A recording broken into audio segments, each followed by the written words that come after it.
Our second honoree that we'll be recognizing is author Desiree Middleton. Desiree is actually the mother of two of our honorees from last year. I met her through them, of course, and I just became so impressed with her ambition, her diligence when it came to assisting her daughters in their entrepreneurial efforts and even her own. My name is author Desiree Middleton, and I am a very new author in this game of writing and publishing books. I'm coming up on my 1 year anniversary actually next month. So that's very exciting. I was hoping to plan some major stuff, but Sister Coronavirus is here, and she's not letting anybody be great. Yeah. But basically, yeah. So again, I'm Desiree. Oh, whoops, my battery thing. And I'm an author and a full-time entrepreneur. I'm a mother of three and a two-time divorcee. People are always like, why do you mention that in your introductions? I mention that because it's a part of what brought me to who I am and to what I'm doing right now. So when I first started writing books, um, I started writing at a very young age. Writing has always been in me. English was always my favorite subject in school. I was a little nerd when I was in like the seventh grade. I was reading at like a college level. So it's just kind of always been in me. And the past 3 years of my life has been a little bit traumatic. And being an adult, you have so much responsibilities and when you have so many things to do and to take care of on a daily, I didn't really have an outlet to be able to release a lot of the emotions and a lot of the things that I was dealing with and a lot of things that I was going through. So in turn, I was kind of shutting myself off. So I realized that I had to find a healthy way to just, release some emotions that I was feeling from relationship issues to financial issues to social issues to just everything that I was dealing with. I had to find a healthy way to vent. So I turned back to my love of writing and started writing. And I shared some of my writing with one of my friends who lives in California. And she was like, Desiree, this is a book. Like, you need to publish this. And I was like, no, I'm just going to write. And so I continued to write. And the more I wrote, the more I started thinking, like, can I be a published author? Like, can I really do this? And so I then began to write with the intention of publishing. And so I reached out to Mr. Aaron Mobley, who is a publisher here in Charleston, and he helped me with all the steps, with everything that I needed to do to get my very first book published. And my first book is called Finding the Beauty in Ugly Situations. And here comes my 3-year-old. Hi, She's close the door, fun. baby. She's like,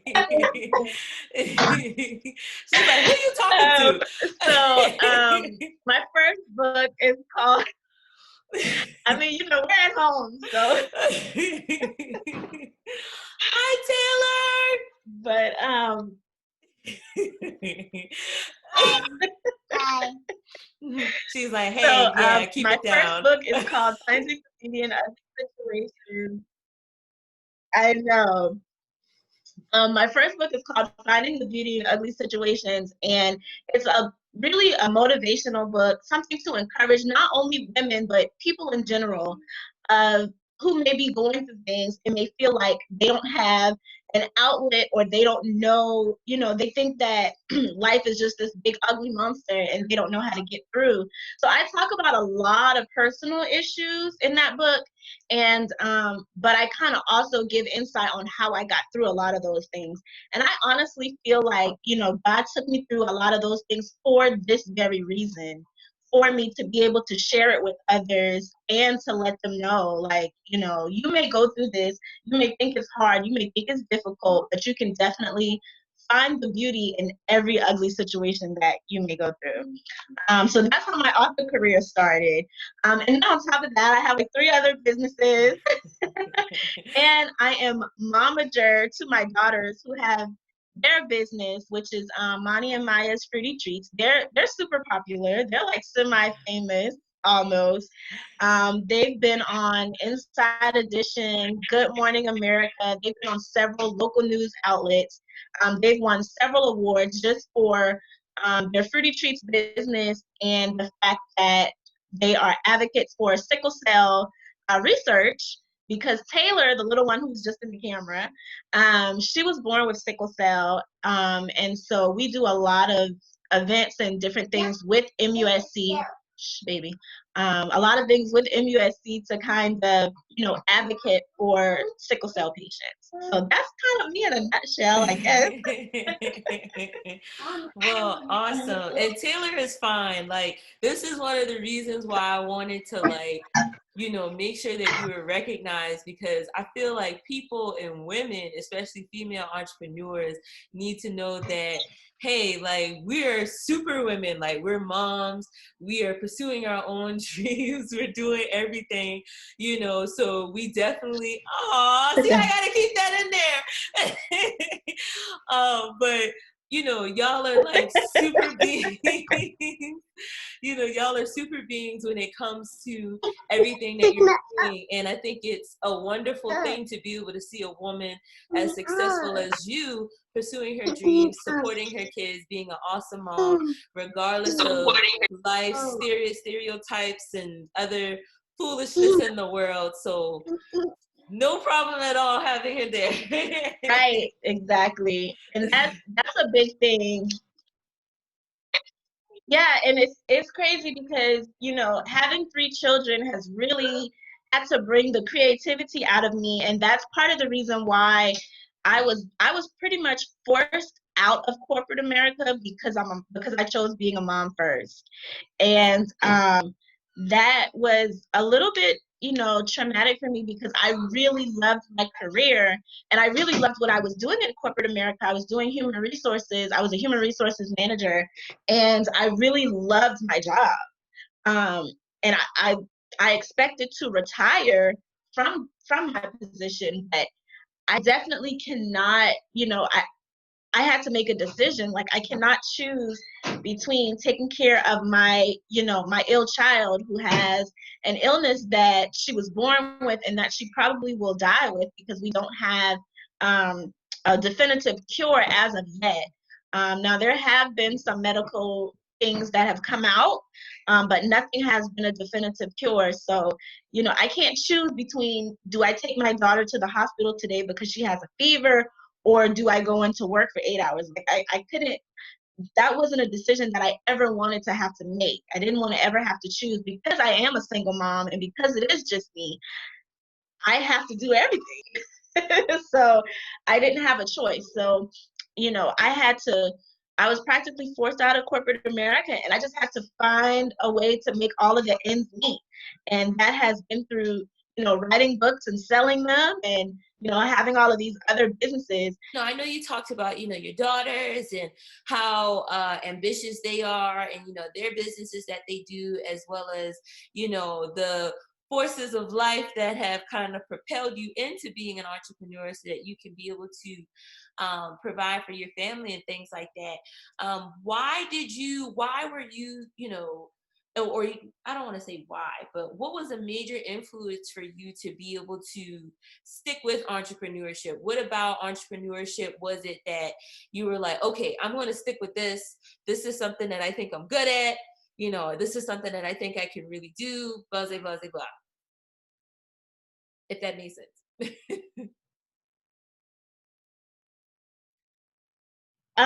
Well, pretty much a lot of my businesses, most of my businesses were derived from things that I already did well. But it was things that I didn't realize that other people would actually pay you to do. So it was kind of like my marketing and branding business that started because I was doing marketing and branding for myself and for my daughters. And I would have people messaging me and calling me and, asking me questions like, hey, can you just help me with this? I just have a question. I see that, you're doing this for your daughters, or can you help me set up a Facebook business page, or can you help me do a website? And I'm like, well, yeah, because I've done this stuff for myself. And then when I began to realize like how many people were inquiring, I'm like, hold on now, wait a minute. I'm giving away free services that people are actually charging people for. And I didn't realize that there was actually a market out there for branding and marketing for other business owners. I just assumed that if you have a business, you know how to market and brand. But that's not the case necessarily. And I've actually been doing marketing and branding fresh out of high school because my father was a full-time entrepreneur all of his life. And my very first job out of high school was working for him, being his office manager. So I did all of his advertising, all of his marketing, all of his branding for his transmission company. So it's like, it was like second nature to me. It was like just stuff that was kind of like made sense, that was kind of like common sense. But I didn't realize that not everybody really knew what they needed to do that. So when I realized that there was a market for that, that there was a need, then I started my business, and it actually brings in a good chunk of my income because I honestly didn't realize like there are business owners out here who are willing to pay someone to market and brand their business. So once I realized that, and it was the same thing kind of with my daughter's business, helping them with their fruity treat stuff. It was kind of like just like second nature. And even for them now, it's been a learning experience for them. But they've actually branched off and started other businesses besides Fruity Treats. So both of them have their own separate business now, and then they still have Fruity Treats together. So, I told them, well, take everything that you've learned from doing Fruity Treats and implement it with your current businesses. And I mean, they're doing so well. And it's just, to me, other people look at us and they'll message me all the time and they're like, oh my gosh, you're doing so great with your daughters, and your daughters have businesses and you have businesses and y'all are just doing so amazing. When really, like, we're just trying to have money and pay the bills. So for us, it's kind of like it's something we have to get up and do. But for other people, they're looking at it as like such an inspiration and such a motivation, and it's very humbling. Number one, to know that, but then it's also like, shoot, we just trying to buy some bread.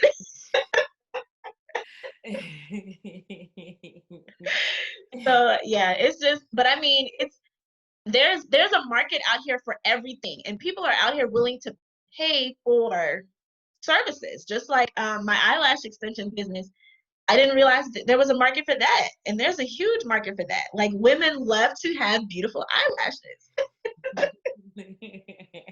There's definitely a huge market for it. So great answer. Okay, my next Yeah. question is how do you stay focused? Because I know with being a mom and having so many obligations and things that you do, I'm sure it can get overwhelming. I'm sure it can be hard to stay focused, especially with life and now COVID and whatnot. How does someone like you stay focused on my business, my girls, you keep your mind focused on what's important. So how does something like that work with you with so many outside forces competing to like rooting for your downfall, basically? Yeah, it's a lot really trying to, especially working from home, when you are trying to run several businesses from home. You have the children now who are out of school, they're virtual learning. It's a lot. It's a lot to keep up with. And it is very overwhelming and it is very stressful. I have my days where I'm just like, listen, I just can't do anything today. I get my wine and I sit on my patio and I just try to, release my mind. One thing that I am trying to get back into is having more self-care days for myself, because I find that I'm pushing so much of my time and so much of my energy into my businesses. And when I'm not doing work for my businesses, I'm doing work as a mommy because I have to cook, I have to clean. My daughter is, into sports and extracurricular activities at school, so I'm having to take her to and from practices. My other daughter is doing photography. She has like literally, she's booked and busy, so I'm having to like take her to her photography appointments because she doesn't drive. So there is a whole lot that I have to do and implement in a day. And I find now that I don't have enough self-care time for myself. And so it leaves me, yes, you can, Taylor. Yes, Taylor, bring it here. So I find, sorry, it's just, It's okay. I find that I don't have enough self-care time and enough Desiree time. So I am trying to get back into having more time to myself, more days to just kind of refresh, because I honestly realize that if I'm not good for me, then I'm not going to be good for anyone else. And that includes my clients, my children, my household, whatever. Um, if I'm not okay, if I'm stressed, if I'm overwhelmed, that's going to trickle down eventually to other areas of my life. So it is overwhelming, and I have yet to figure out a good system to implement, especially with having this 3-year-old who's just always needing my attention. But there are certain things that I have learned to kind of do, but I still really don't even have like a legit regimen. It's just I kind of take it day by day. Okay. And I think nowadays that's with most of us. So definitely no judgment or anything like that. Totally Yeah. understand and can relate. Yeah. Okay, so what has been, you've had a heck of a career as an entrepreneur so far, even, I know you said you haven't been around that long. What's been your biggest moment for you? A moment that has been confirmation that, okay, this is what I'm supposed to be doing. Everything has been worth it to get me here. What's been a big moment for you professionally like that?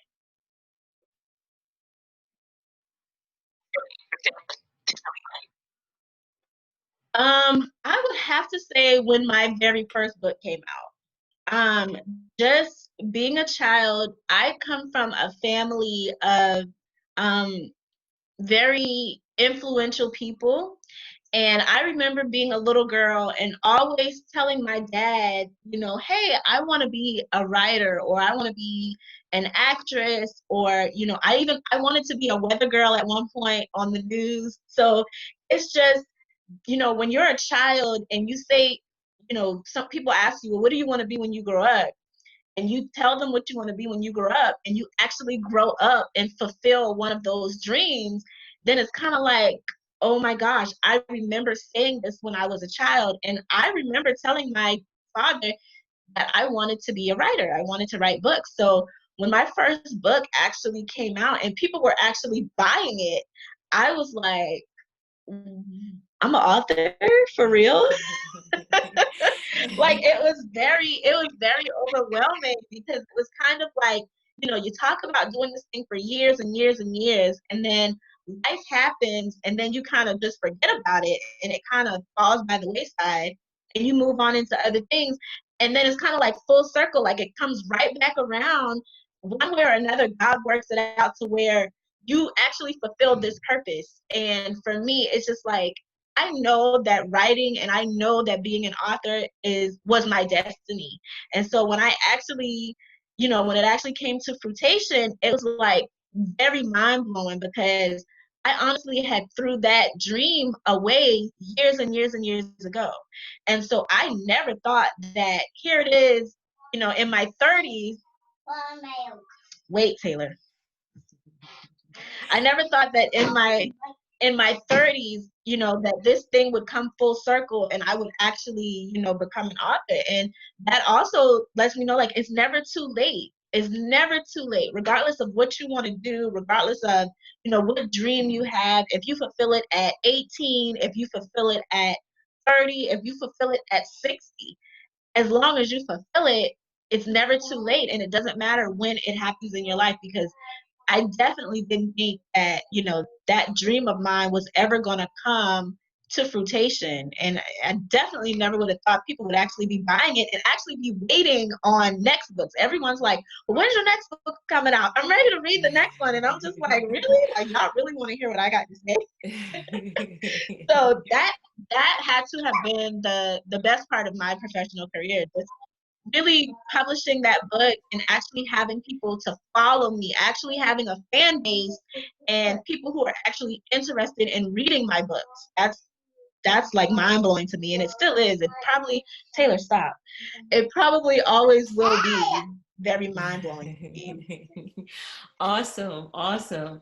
Well, I can definitely relate to that because I know as an author as well, like I know how empowering it can feel. Like, yes, I did this. I'm one of the greats now. Like I'm doing something impactful and important. So round of applause Right. once again for you. Thank you. See Taylor getting you right. She like, okay, mama, hold on. Before you answer the next question, let me get you right. Yeah, like that's your manager and your hairstylist, okay? She like, hold on, let me get my girl straight. yeah, she's preparing herself, so she's preparing for her destiny, I guess. Well, she has an outstanding examples that she lives with, so she know what time it is. So, so my next question is, what do you think? What do you think as an entrepreneur is next for you? We are in Charleston, which has reputations of places that are oftentimes discouraging and what's the word I'm looking for? The crabs in a bucket mentality and things like that. What's next for you, and what do you say to people that constantly use those terms, those, I like to say, excuses, as reasons for them to not pursue their dreams or do whatever it is that they want to do?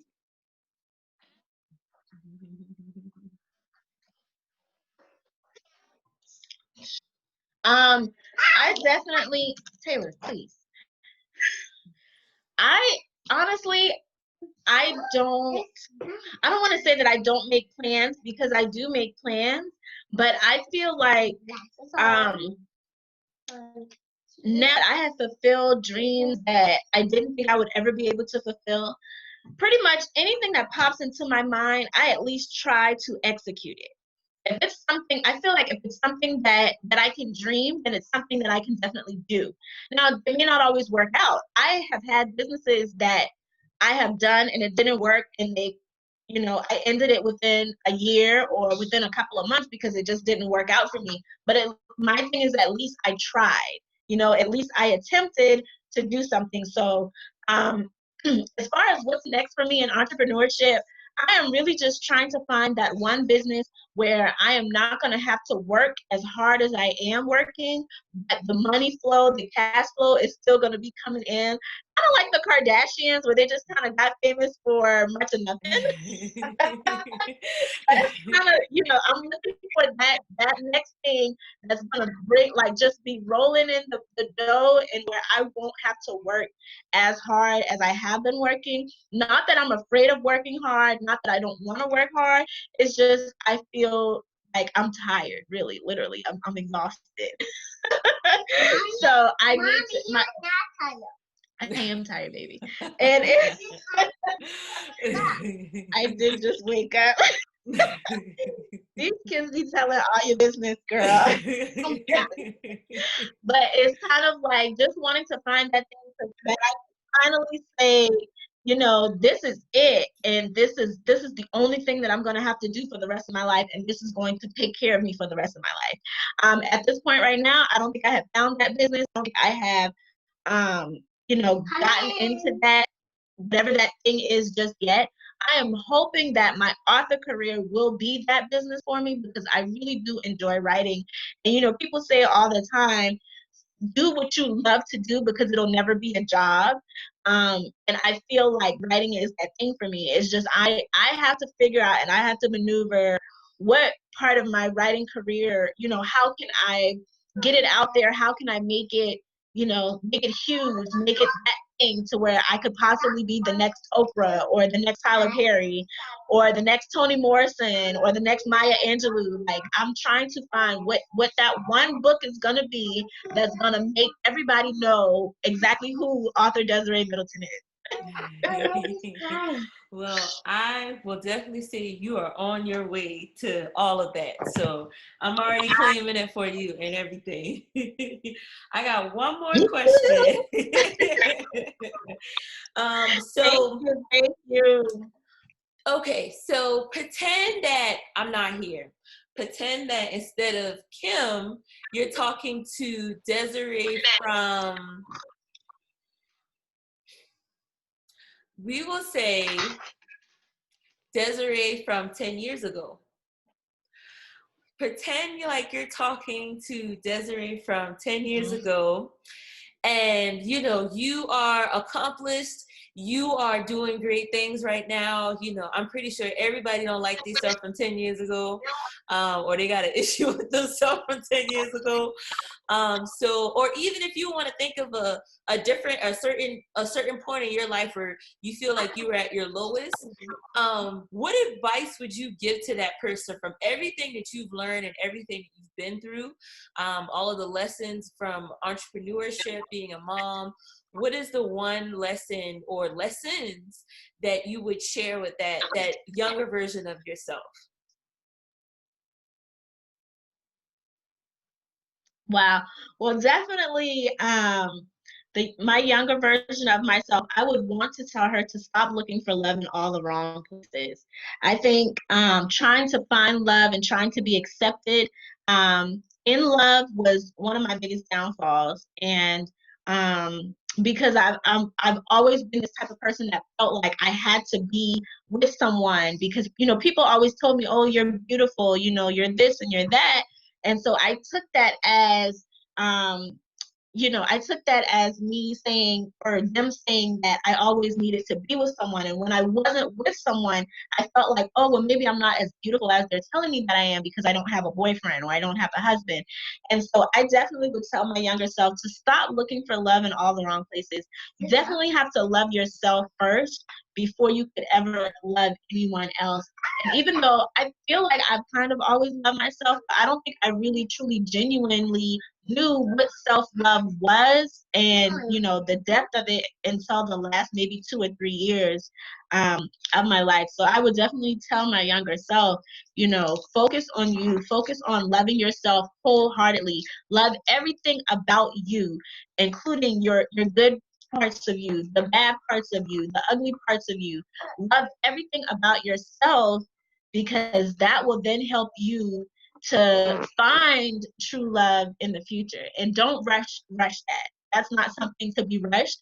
True love is something that has to be nurtured, has to be cared for, has to be curated. You can't put a macaroni and cheese in the oven and leave it in there for 5 minutes and expect it to be done. Like, you gotta let that baby cook. You gotta let that cheese melt, honey.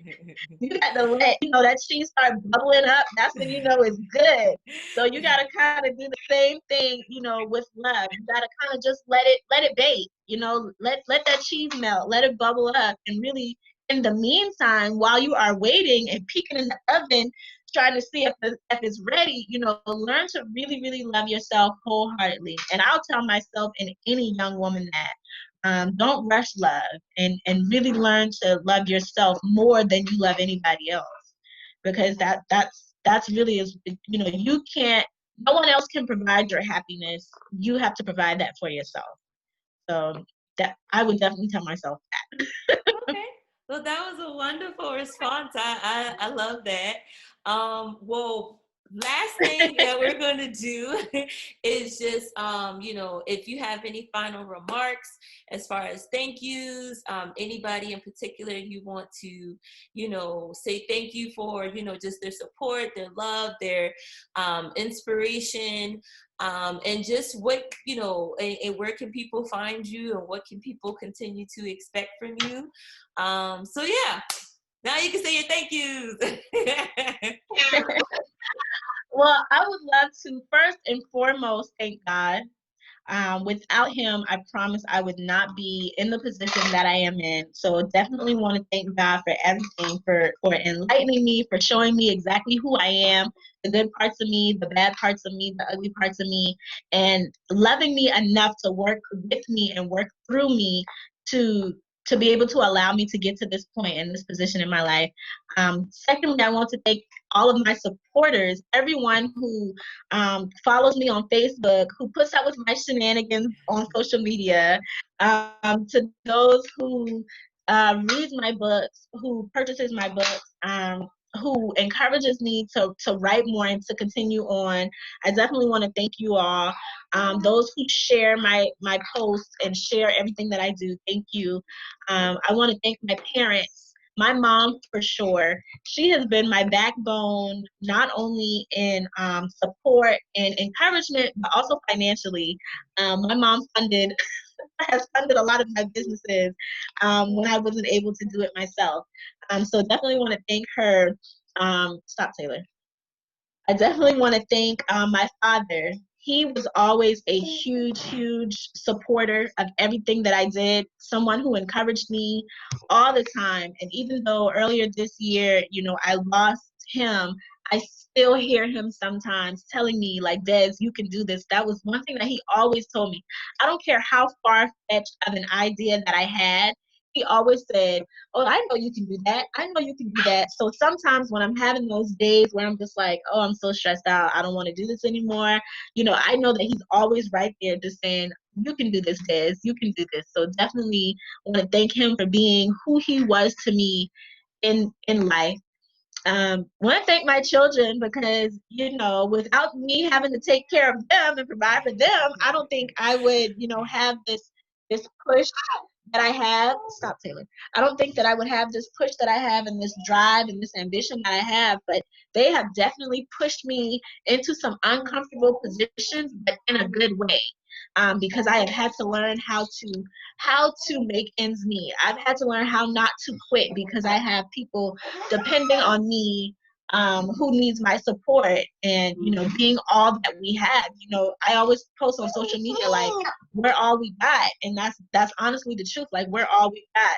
And so I've got to make sure that not only that I am doing my part for my girls, but also make sure that I am teaching them how to do their part for themselves, because when I'm dead and gone, I need them to know, like, okay, my mama taught me this, I got this, I know how to take care of me. So definitely thanks to them, because they're definitely the reason why I go so hard. And just want to thank everybody. Again, I want to thank you, Kim, as well, for even wanting to recognize me on such a platform, honestly. And I think everyone who has not heard of Author Desiree yet, you won't hear about me soon. So I want to thank you all in advance for your support, and just, you know, anybody out there, everybody out there, anyone that has ever supported me, done anything to help me, been a part of my life in any way, shape, or form. All of my English teachers out there who taught me how to write proper English and proper grammar throughout all of my years of elementary, middle, and high school. I thank you all as well, and just any and everybody out there. Again, I just want to thank everyone who has supported me in some way, shape, form.